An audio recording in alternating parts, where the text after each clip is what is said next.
Púlpito. Aleluia, Jesus. Dizer, pastor Luiz, que é uma honra, viu? O Senhor ter atendido o nosso pedido e estar aqui com a gente para louvar e engrandecer o nome do Senhor. Uma salva de palmas, Senhor. Aleluia. Pastor, muito obrigado. Fica à vontade. Quanto tempo, viu?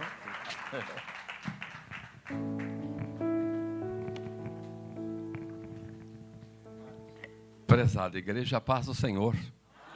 Amém. Graças a Deus. Graças a Deus é o que nós temos dito todos os dias, porque Deus tem nos dado a graça de deitar, dormir e acordar e viver todo aquele dia, desenvolvendo os trabalhos todos que temos que desenvolver. E por isso a gente, em todo tempo, está dizendo graças a Deus, que nos dá vitória por Jesus Cristo, nosso amado e querido Salvador. Quero manifestar aqui a minha gratidão a Deus por essa oportunidade de estar aqui na igreja de Itaquera nesta noite, nesse trabalho especial que é o trabalho dirigido pela Umasbrac. Quero cumprimentar meu pastor Marcos Bastos e todos os demais pastores que estão aqui. Quero cumprimentar e deixar aqui o meu abraço a todos vocês. E as nossas irmãs obreiras também, deixo aqui o meu abraço fraterno a todos vocês. Já pude ver uma boa parte das irmãs que eu já conheço, que estiveram comigo um bom tempo, e também uma boa parte dos irmãos que trabalharam comigo aqui um bom tempo. Isso é muito gratificante para mim. Eu quero louvar a Deus pela oportunidade de estar revendo vocês e podendo falar uns minutos com vocês. E também tendo a oportunidade de estar conhecendo outras pessoas, porque eu já percebi que tem irmãos que vieram depois que eu saí. Então, glória a Deus por isso. Isso é um sinal bom, que é um sinal de crescimento, né? Louvado seja Deus. Eu quero aproveitar esse momento, irmãos, de ler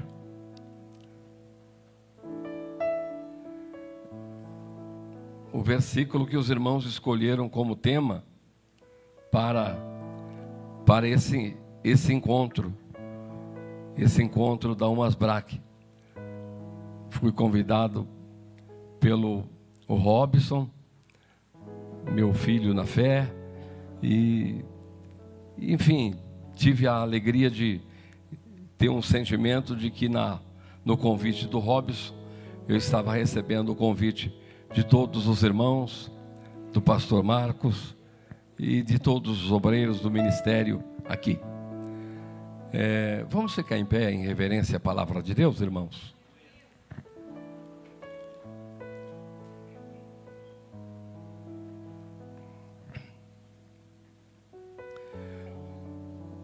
O Romanos 12:12 é onde os irmãos já falaram. Aquele bate-papo aqui foi muito gostoso, muito bom. E durante o bate-papo, a gente pôde também observar testemunhos, né? Como nós ouvimos dos dois companheiros testificando de coisas que Deus fez no momento de tribulação, no momento de dificuldade. Mas Deus está no meio das dificuldades. Deus não nos deixa só no deserto. No deserto Ele também faz milagre. Nas noites mais escuras que nós atravessamos ou podemos atravessar, Ele nunca nos deixa só. Nunca. E o versículo 12, vocês já têm quase o decorado, né? Alegrai-vos na esperança, sede pacientes na tribulação, e perseverai na oração. São os 3 pilares que o Vinícius começou aqui o bate-papo mencionando. Os 3 pilares muito importantes. Os irmãos podem sentar.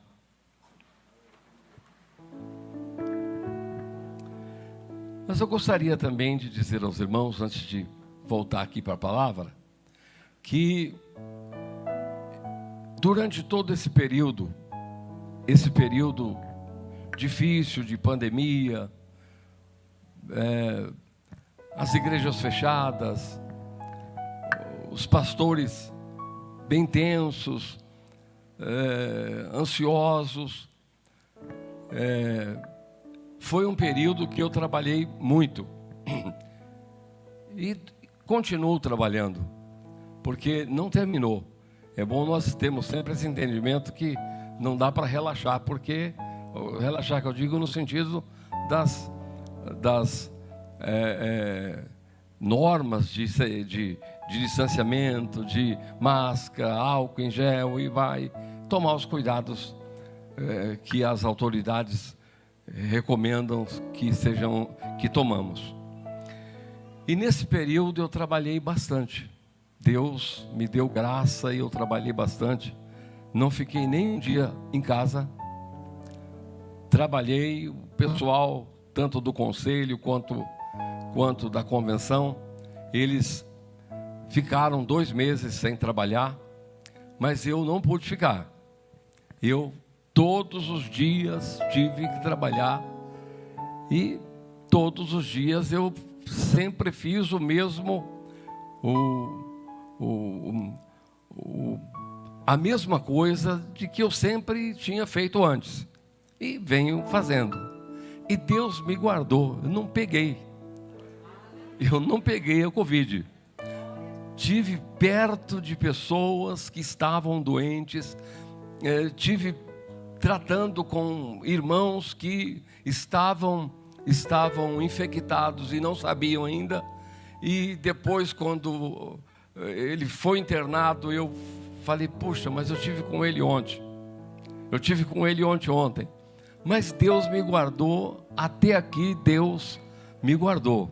Os irmãos testemunharam que estiveram lá no hospital, e lá no meio da tribulação, Deus guardou vocês e ainda usou a vida de vocês para abençoar vidas. E eu estive também algumas viagens para outros estados, e em todo o tempo Deus me guardou.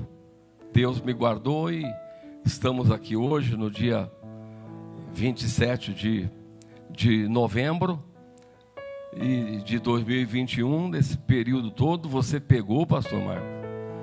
Nós estivemos orando bastante por você, mas Deus também te deu o livramento, e vários pastores nossos também, e enfim, irmãos, e também a gente não tem como dizer que nós não perdemos muita gente. Nós perdemos muitos pastores. Jesus recolheu durante esse período. E agora, começando dezembro, estou fazendo, junto com a equipe de trabalho, um levantamento para isso, na esperança que a pandemia acabou. Eu sei que não acabou, mas esperança é fé, não é? Fé gera esperança. Então a gente tem que, na esperança de que ninguém vai mais morrer de Covid na igreja, nenhum pastor vai mais morrer de Covid. Então eu vou começar a fazer um levantamento nos estados, para depois a gente ter uma ideia de quantos pastores. Aí de povo já não há como fazer esse levantamento, mas os pastores, Os pastores, eu quero fazer esse levantamento para ter um número exato ou próximo do exato de quantos pastores Jesus recolheu da nossa igreja no Brasil. E eu quero ver se a gente faz isso em dezembro, para um controle nosso também, para um controle da obra. E eu quero, no finalzinho de dezembro, ou no começo de janeiro, soltar uma revista, não chega a ser uma revista, mas um jornalzinho de 2 ou 3 sulfite, bem caprichadinho, e soltar com uma palavra de ânimo, de incentivo, de encorajamento, e também dizer que, olha, hoje esses irmãos não estão mais conosco. Nós não podemos contar mais com o trabalho desses irmãos, mas nós podemos sim, nós que ficamos. Deus tem um propósito em tudo isso, porque Deus faz tudo com propósito, e Deus tem um propósito em tudo isto, e com certeza Ele há de nos usar, e outros pastores estão sendo levantados por Deus e ocuparão o lugar desses homens que Ele já recolheu, e vamos continuar avançando. Eu estive há 15 dias atrás no estado de Goiás, e quando eu desci no aeroporto em Goiânia, os irmãos estavam me esperando para levar para o local da Assembleia Estadual, e o tema era avance, mesmo em tempos tão difíceis, mas o tema central da Assembleia do Estado de Goiás era avance. E os dias que nós tivemos ali, nós tivemos focado nessa questão. Nós não podemos nos esmorecer. Não podemos, em hipótese nenhuma, nos esmorecer. Eu quero dizer aos irmãos uma coisa, que devido ao trabalho ter sido bem maior durante esse período, para mim, o trabalho tem sido bem mais forte. Eu tenho trabalhado bem mais nesse período, e o físico tem hora que sente.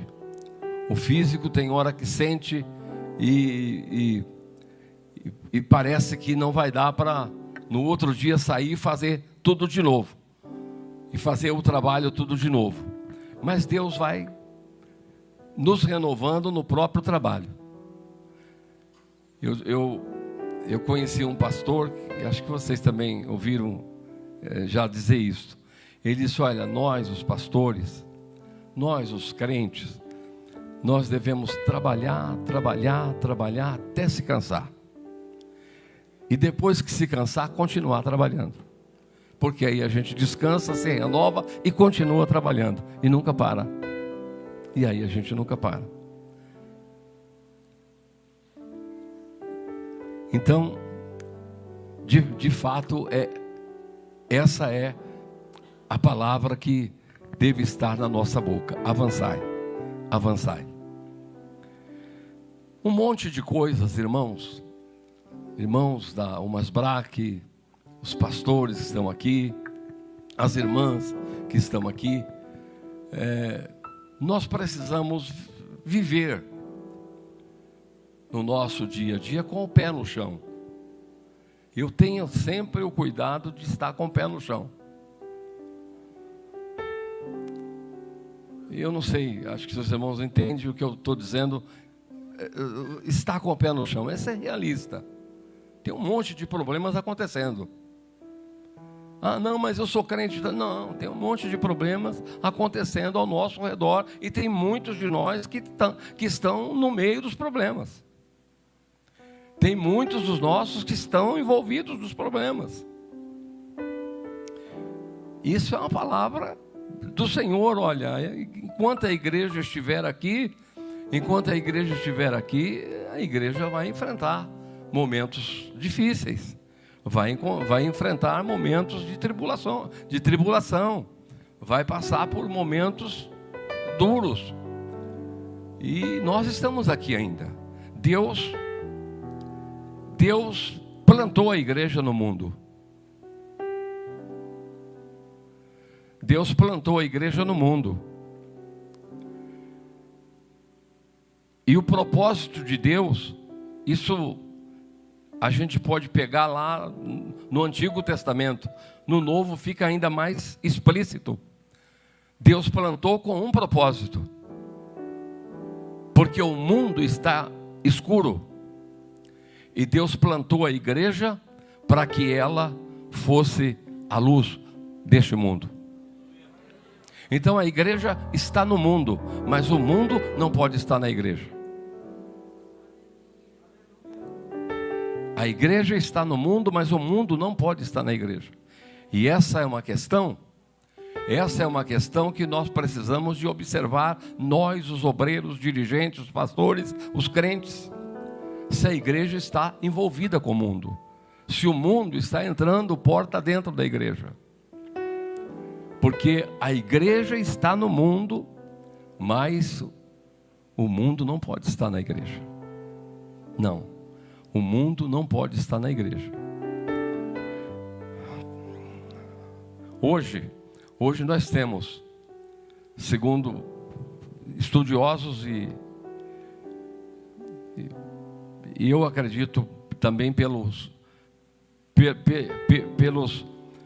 resultados que nós tivemos de pesquisas anteriores, hoje nós estamos com 60 milhões de crentes no Brasil. Aí quando eu estava vindo para cá, pastor Marcos, eu pensei nisso, nesses 60 milhões de crentes. Aí eu pensei, meu Deus, mas 60 milhões é um monte de gente. 60 milhões, o Masbraque, 60 milhões de crentes no Brasil, era para estar sacudindo esse Brasil, com o poder do Evangelho. 60 milhões é bastante. Há uma perspectiva que em 2040, 50% dos brasileiros serão evangélicos.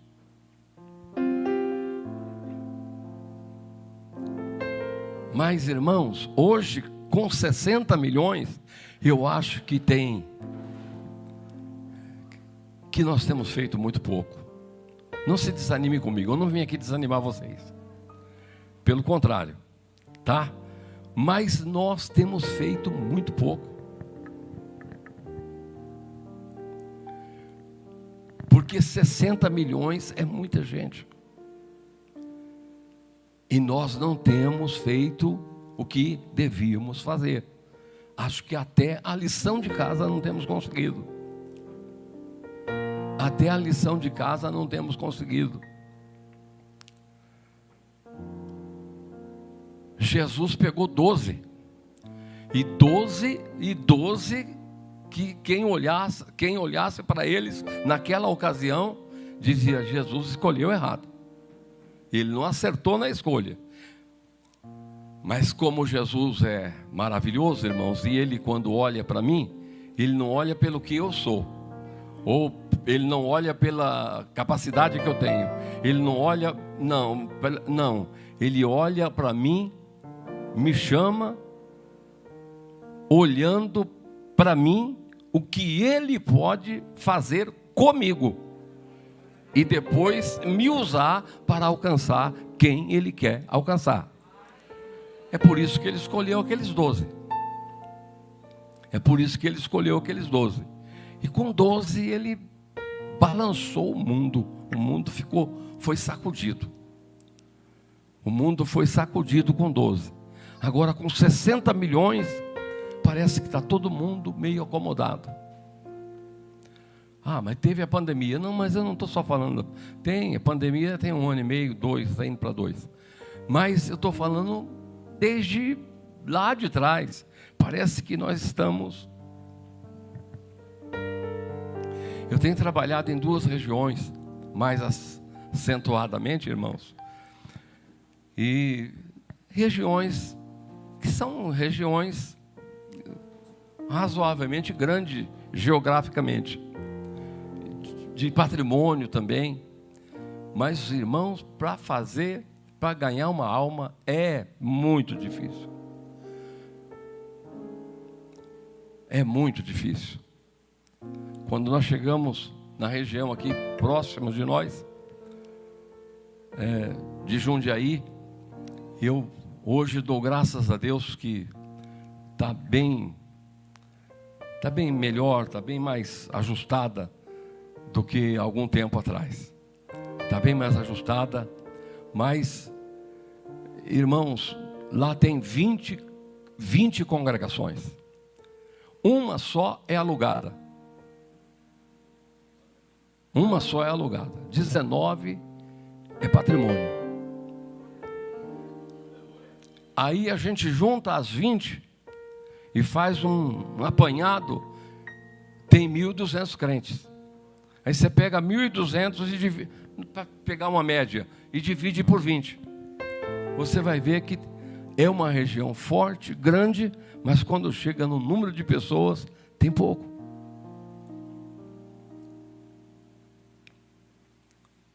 Quando chega no número de pessoas, tem pouco.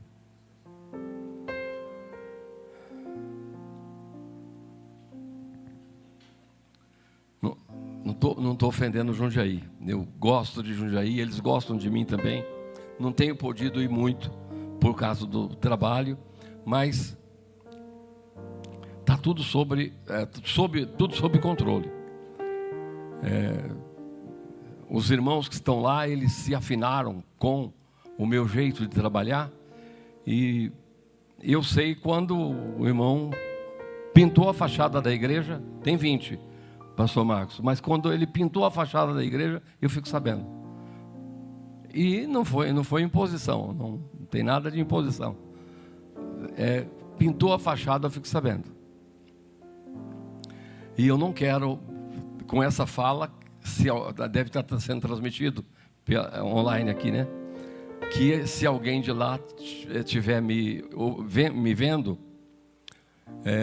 ou me ouvindo, se aborreça, porque a região sempre foi uma região que se destacou no estado de São Paulo, sempre foi.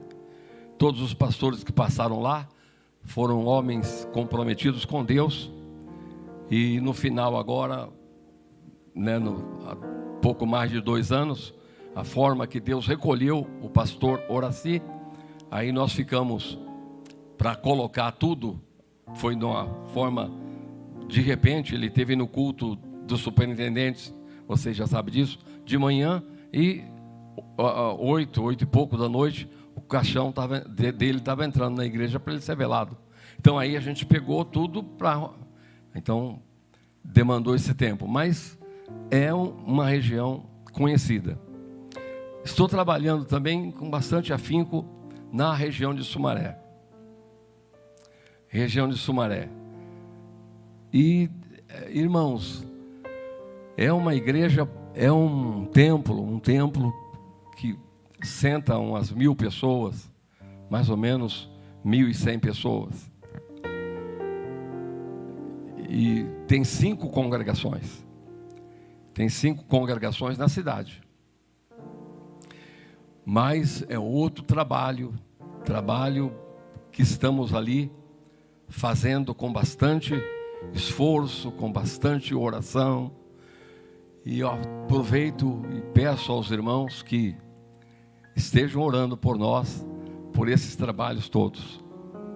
Ontem, no fim do dia ontem,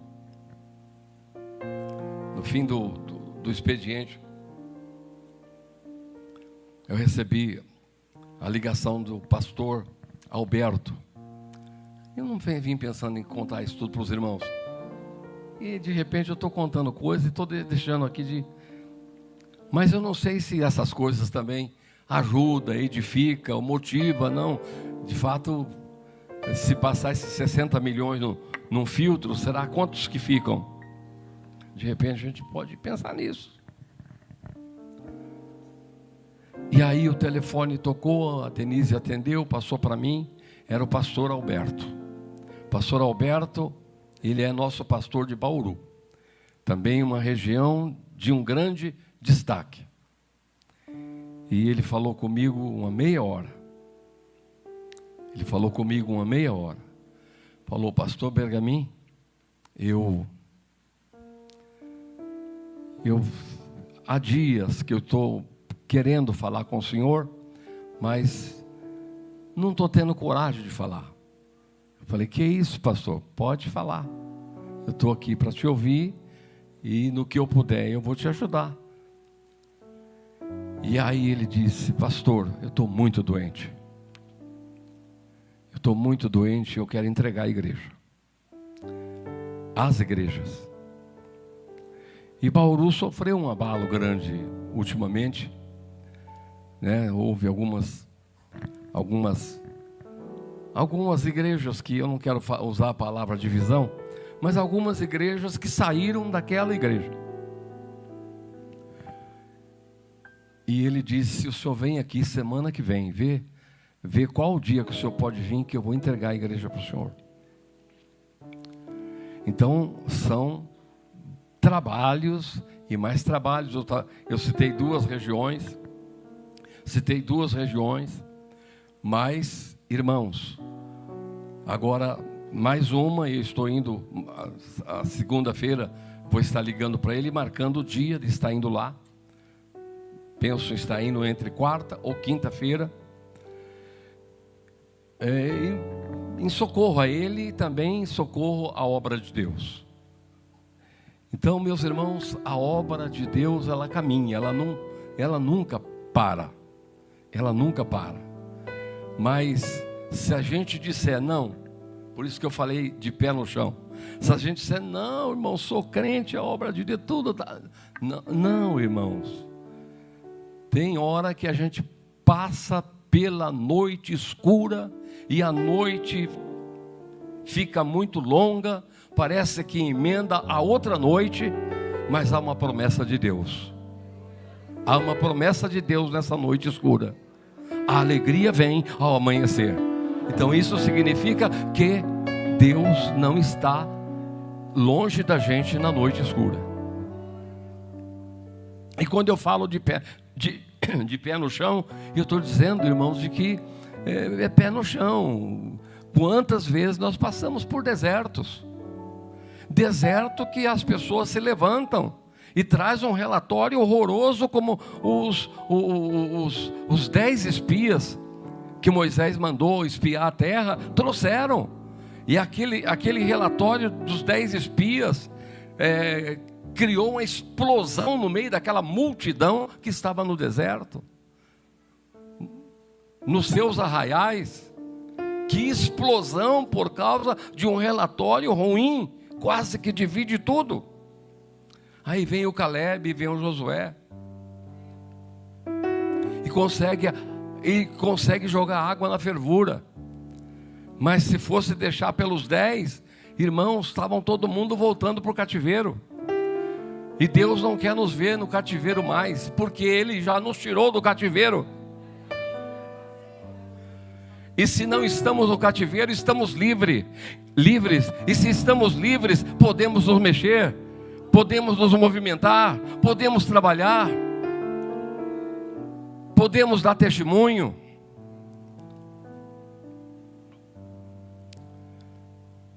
Glória a Deus.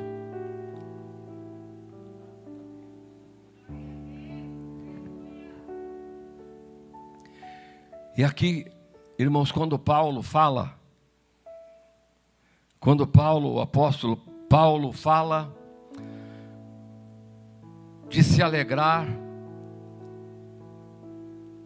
de ter esperança, de se alegrar e ter esperança, Aí alguém pode, só parando aí, alguém pode dizer, mas diante de tudo isso que o senhor está falando, ainda dá para ter alegria? Claro, eu trabalho com alegria, irmãos. Às vezes até levando bolada nas costas, eu ainda consigo andar.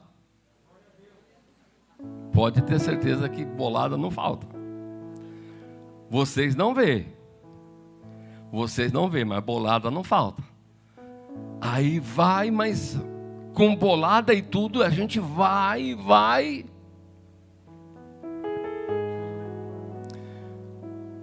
Eu cheguei numa região há pouco tempo, e eu cheguei na região para resolver. Uma noite, tinha mais 2 irmãos junto comigo, e para resolver uma situação que estava complicada, muito complicada. E aí os 2 irmãos é que falaram, e eu fiquei sentado, ouvindo, para falar por último. Mas antes que eu falasse, alguém se levantou, uma senhora, uma mulher lá do meio, e disse, mas e cadê o pastor Bergamin que não vem aqui? Mas na lata assim, pá. E eu estou cuidando, eu não estou no culto do dia a dia, mas, irmãos, direto a gente está com cuidado com o pastor daquela igreja, sempre com cuidado com, enfim, um socorro aqui, um socorro lá, tal. Ela levanta e fala, mas cadê? Ó, nós estamos assim porque o pastor Bergamin não está aqui. E aí a gente tem que conversar, não pode brigar. Dá uma vontade de dar uma resposta boa, mas irmãos, aí fica pior. A palavra mansa, ela abranda o furor, não é isso? Então é melhor continuar com a palavra mansa. Mas é o que o apóstolo diz aqui, essa alegria, irmãos, essa alegria, essa esperança, não pode, em hipótese nenhuma, sair do nosso coração, sair da nossa vida, mesmo nesses momentos difíceis. Quando é que foi que Jesus falou que enquanto nós estivermos no mundo, só tem gozo, só tem alegria, só tem gente abraçando e batendo, nas costas? Não, irmãos. Ele fala de tribulação. Ele fala de um período de tribulação. Nós estamos aqui, não sei quanto tempo, mas estamos passando um deserto chamado mundo. Um deserto chamado mundo. E esse deserto tem derrubado muita gente. Esse deserto tem impedido por conta das pessoas que não obedecem. Porque para os obedientes, a obediência gera bênção. A desobediência, aí você vê o contrário disso. Então, quando você fala em deserto, se pensar no deserto do pessoal saindo do Egito e indo rumo a Canaã, por que a maioria não chegou? Por causa da desobediência. E se a obediência gera bênção, a desobediência gera derrota.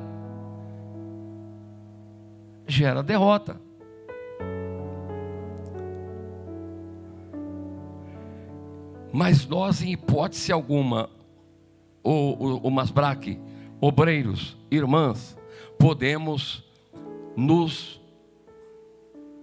desanimar. Não podemos nos desfalecermos no meio do caminho.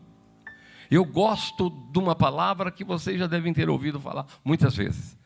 Quando Jesus olha para aquela multidão, principalmente na segunda multiplicação dos pães, que ali ele deixa bem frisado o seguinte, que eram 4.000 homens, sem contar as mulheres, porque as mulheres não eram contadas naquela época, e sem contar as crianças.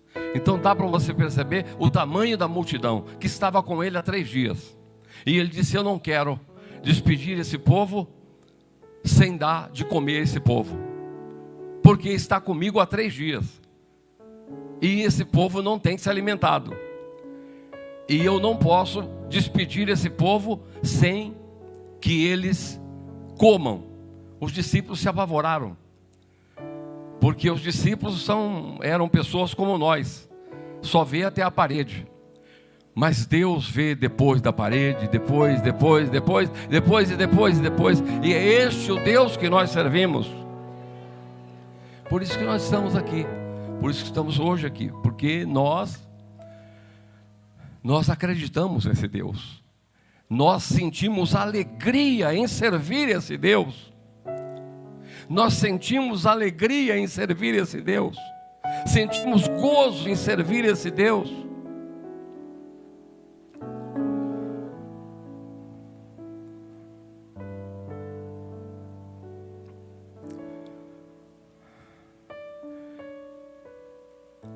Eu estava pensando aqui, irmãos, agora naquele pedido que Deus fez a Abraão. Eu quero o teu filho. Eu quero o teu filho. Eu quero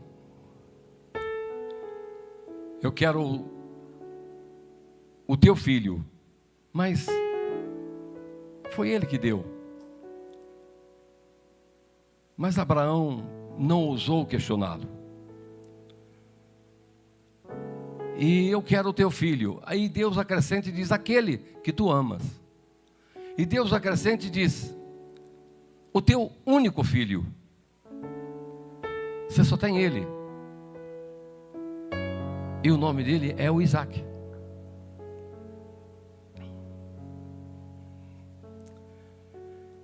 Então, irmãos, eu vejo em tudo isso,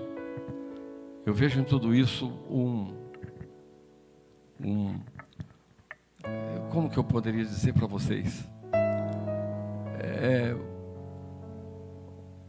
Um homem que de fato Deus estava para ele acima de qualquer coisa, porque ele não usou uma palavra, ele não respondeu uma palavra. Ele pegou e saiu com o moço, com os servos, com o jumento e com todos os apetrechos para fazer o sacrifício. E levou o Isaac. E aí eu volto a dizer, a trilha da obediência, o resultado é bênção. Mas ser obediente numa hora dessa, olha o que ele está me pedindo. A trilha da obediência traz bênçãos, gera bênçãos. Nós precisamos de Deus, nós precisamos de ficar com Deus, se alegrar em Deus, ter esperança em Deus. Irmãos, isso é coisa que deve estar dioturnamente dentro de nós. O dia que Davi não sentiu essa alegria, ele entrou em pânico. Vocês sabem lá no Salmo 51, ele entrou em pânico, em desespero, e começou a orar, suplicar, clamar e dizer: Senhor, não retire de mim o teu Espírito Santo. Senhor, não retire de mim o gozo da minha salvação. Não tem nada que vale mais do que isso. Porque ele não estava sentindo o gozo. Ele não estava sentindo aquele gozo que sentia anteriormente. Ele não estava sentindo a ação do Espírito que sentia anteriormente. Porque ele havia pecado. E o pecado é feio. O pecado afasta a alegria do coração. A alegria de Deus do coração do homem. O pecado sem arrependimento, quando a pessoa permanece e vive no pecado, é difícil, é um negócio muito sério. Aí você vê o Abraão mesmo diante de um pedido tão sério, mas tão sério, como o pedido que Deus fez a ele. Eu não vou me alongar muito não, tá? Como o pedido que Deus fez a ele. E o pedido que Deus fez a ele era de levar o filho. Mas Deus não falou para ele qual o monte que ele estaria oferecendo o seu filho. E ele caminhou o primeiro dia, a primeira noite, o segundo dia, a segunda noite. Pense que tamanho de tribulação, de deserto, o que ele estava sentindo lá dentro.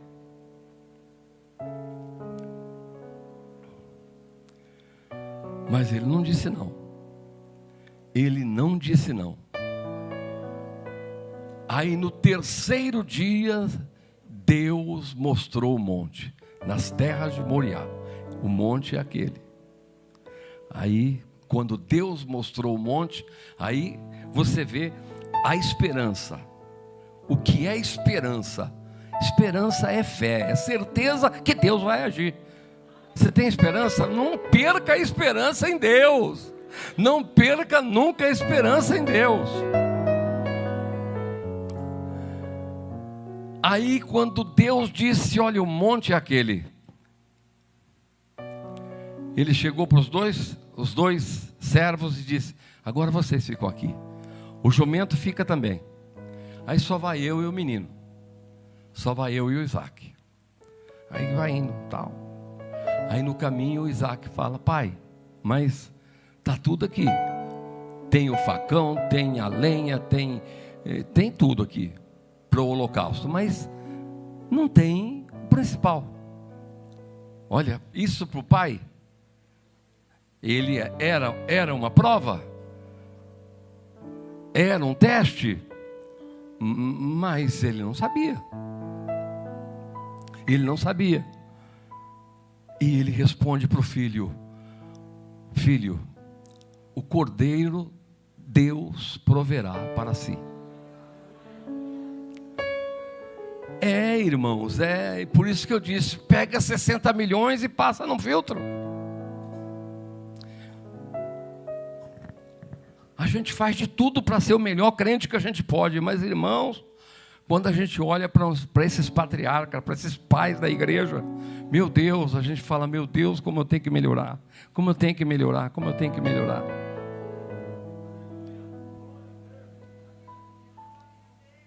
E às vezes, Ana, é tão difícil melhorar.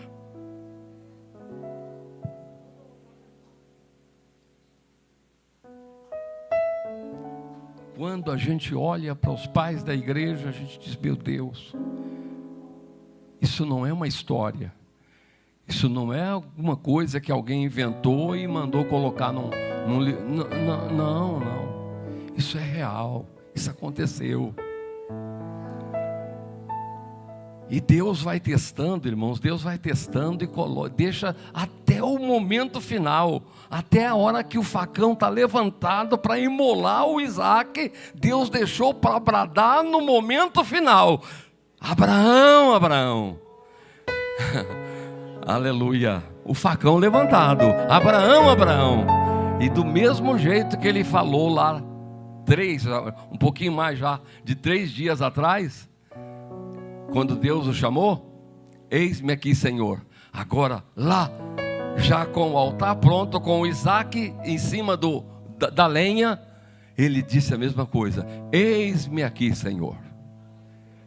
E Deus disse, não, pode abaixar o facão, pode abaixar o cutelo, não tem, pode abaixar, pode.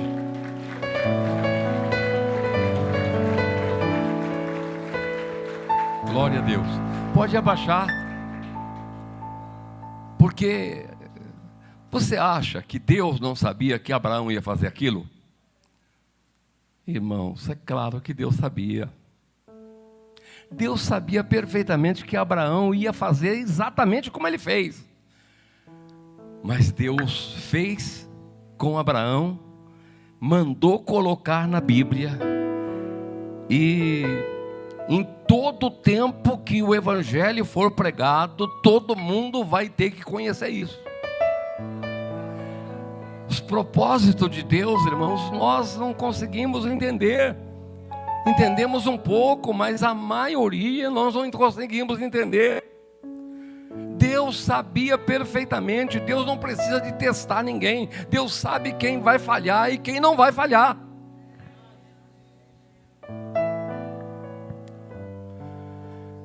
Mas aí ele deixa isso, e a voz do anjo soa com voz forte de trovão e diz: agora sei que você ama muito mais a Deus do que qualquer outra coisa. Tudo isso Deus já sabia. Deus já sabia. É só você pegar o Salmo 139. Se você ler o Salmo 139, você vai saber que Deus já sabia que Abraão ia fazer isso, que Abraão ia agir dessa forma. Mas Deus fez com ele. Deus sabia, mas Abraão não sabia. E nem eu ia ficar sabendo, e nem você ia ficar sabendo. Mas Deus fez com o seu propósito, para que o mundo inteiro tomasse conhecimento que houve um homem chamado Abraão, que preferiu Deus. Embora todo o amor que ele tinha por aquele filho, pois era o único que ele tinha, mas ele preferiu Deus. E quem trilha essa trilha da obediência, vê a bênção. O anjo disse: pode olhar, já tem um cordeiro preso aí. Nem precisou de correr atrás de cordeiro. Ele nem precisou de correr atrás de cordeiro. Pode olhar, já tem um cordeiro preso aí. Foi só chegar, pegar o cordeiro e colocar no lugar do Isaac. E os dois ofereceram o sacrifício a Deus. E ele pegou e ergueu ali naquele local um altar chamado: neste lugar Deus proverá. E eu quero profetizar em nome de Jesus nesta noite, que na tua vida Deus está provendo o que você está precisando. Na tua vida Deus está provendo o que você está precisando. Na tua vida Deus está provendo o que você está precisando. Aleluia. Glória a Deus. E aí, irmãos, aí vem aquela questão que foi citada pelo Vinícius, dos pilares. Aí vem o segundo pilar: sendo paciente na tribulação. Quer maior tribulação do que essa? E quantos aqui têm vivido tribulações, têm passado por tribulações? Eu tenho, o pastor Marcos tem. Irmãos, como temos? Mas nós temos que ser perseverantes, porque só vence quem é perseverante na hora da tribulação.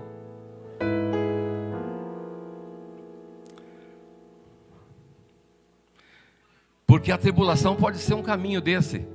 A tribulação pode ser um caminho desse, da casa de Abraão até o monte, lá em Moriá, nas terras de Moriá.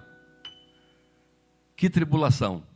Mas logo, por causa da obediência, Deus mostra, e ele volta feliz, trazendo de volta o seu filho, quem ele amava, gostava. Se encontrou com os dois servos, pegou o animal, o jumento, e voltaram para casa. Imagina como Abraão foi para a terra onde Deus mandou ele ir. E imagina como ele voltou quando ele se encontrou ali com os servos, pegou o animal e voltou para casa. Aquele coração devia estar explodindo de alegria. O meu filho voltou, o meu Deus proveu o cordeiro para ele. Deus provê. Pode ter certeza, meu irmão, se você tem um compromisso realmente com Ele, um compromisso com Deus, tenha certeza. Quando eu digo isso, eu não estou dizendo que, não, eu não consigo ser isso. Eu não estou falando de você ser um super crente, um super homem, não, eu estou dizendo de você ser um homem normal, mas fiel. Uma mulher normal, mas fiel. Porque o Deus de Abraão é o nosso Deus. E o Deus que proveu para Abraão é o Deus que provê para você. Irmão, se não fosse assim, por que haveria de nós estarmos aqui pregando? Teria algum sentido? Tem nada. É que é assim, exatamente assim, do jeito que eu estou colocando para os irmãos. Do jeito que Deus foi com Abraão, Ele é com você, Ele é comigo. Quando a gente pensa que não tem mais jeito, o facão já está levantado, não tem mais jeito. O anjo brada, para. O cordeiro, eu já provi o cordeiro. Deus está provendo. Eu não vim pensando em colocar essas palavras. Eu até ficou de lado o que eu ia estar comentando com os irmãos. Depois da entrevista, ou melhor, do bate-papo do Vinícius, é que eu acabei falando o que eu venho conversando com os irmãos até agora. Então, irmãos, a verdade é que o importante é termos essa convicção, essa certeza de que nós somos de Deus. E que o Deus que proveu para Abraão é o Deus que provê para você. Então, quando ele diz, sede paciente na tribulação, pode ser, não tem tribulação maior do que Deus. Não tem tribulação nenhuma maior do que o poder de Deus. E o poder de Deus faz aparecer o cordeiro. Esse cordeiro que você nem sequer imagina que possa aparecer, Deus faz aparecer. E eu estou sentindo que Ele está fazendo uma obra nessa noite aqui. E Ele vai fazer esse cordeiro aparecer para muitos que estão aqui. Vai fazer o cordeiro aparecer para muitos que estão aqui. E finalizando, que eu já falei bastante, o terceiro pilar que o Vinícius citou é perseverar na oração. Irmãos, a oração ela é direto. E aí a oração, quando fala em oração, a gente tem uma ideia de que é fazer aquela postura de oração. Não, você pode orar. A gente está em oração. Eu oro o dia inteiro. Sempre que eu estou andando, estou dirigindo, eu falo com Deus. Eu converso com Deus. Eu acho que você também conversa. Acho que todos nós conversamos. Nós estamos orando. Aí a pessoa só entende que oração é aquela que a gente se ajoelha assim e tal, e faz aquela... Como estava Jonas no ventre do peixe quando ele orou? Quem sabe qual era a posição dele? Ninguém sabe, irmãos. Vê se ele conseguiu lá no ventre do peixe fazer toda aquela encenação. Nada, imagine como ele estava no ventre do peixe. Mas ele orou. E Deus ouviu. Do ventre do peixe Deus ouviu. Então oração é coisa importante. O crente não pode desistir de orar. O crente não pode desistir de orar. Aqui nessa igreja, há muito tempo atrás, tinha uma irmã que orava pela conversão de um filho. E ela queria tanto que aquele filho, via aquele filho convertido. E um dia ela falou comigo, que ela orava já há muitos anos. E o filho continuava do mesmo jeito. E ela falou comigo, isso faz bastante tempo. Aí ela falou comigo, pastor, eu vou parar de orar. Porque eu orei tanto. E ele continua do mesmo jeito. Eu falei, irmã, não pare. Continue orando por ele. Não sei quanto tempo a senhora está orando. Eu sei que Faz tempo, mas não pare. Não desista de orar. E aí ela conversou mais um pouco comigo e tal. E eu quero fechar aqui. E aí ela conversou mais um pouco comigo. E ela falou, eu vou continuar orando por ele. Eu amo muito esse meu filho. Vou continuar orando por ele. E Jesus recolheu e ele não se converteu. Jesus recolheu ela e o moço não se converteu. Mas logo na semana que ela partiu, ele se converteu. Ele se converteu e ficou conosco um bom tempo e se converteu de verdade. Aí eu digo para os irmãos, será que se ela tivesse parado? Não, irmãos, nós não podemos parar. Ela não viu aqui nessa terra. Mas com certeza um dia ela vai ver o filho, ela vai ver que o efeito daquela oração que ela chegou até se esmorecer. Chegou até a se esmorecer, mas aquela oração trouxe na hora de Deus o filho dela para os pés de Jesus. E eu me lembrei que eu citei aquela passagem dos pães, porque eu falei em esmorecer, e eu não terminei e emendei em outra coisa. Mas ali, o que me chama a atenção, e que eu falei que os irmãos já ouviram eu dizer, talvez muitas vezes, é que Jesus, quando os discípulos estavam apavorados, onde dá pão para tanta gente, onde comprar pão, onde tem dinheiro para tanto? Jesus olhou para a multidão e disse, tenho compaixão da multidão. Mas ainda dá para despedir, porque a nossa vontade, irmão, é resolver o problema da melhor forma possível. É se livrar da situação complicada. O nosso caso é se livrar da situação complicada. E aí Jesus disse, não, vocês querem se livrar. Ele não disse, vocês querem se livrar, mas ele sabia. Vocês querem se livrar dessa situação, mas eu vou dar de comer esse povo. Por quê? Por quê? Para que eles não desfaleçam no caminho. E crente que não se alimenta não tem substância. Crente que não se alimenta pode desfalecer no caminho. E eu espero que todos aqui nessa noite tenham essa convicção. Eu preciso de me fortalecer em Deus. Me fortalecer me alimentando da palavra, me alimentando no louvor, me alimentando na oração, para que eu não desfaleça no caminho.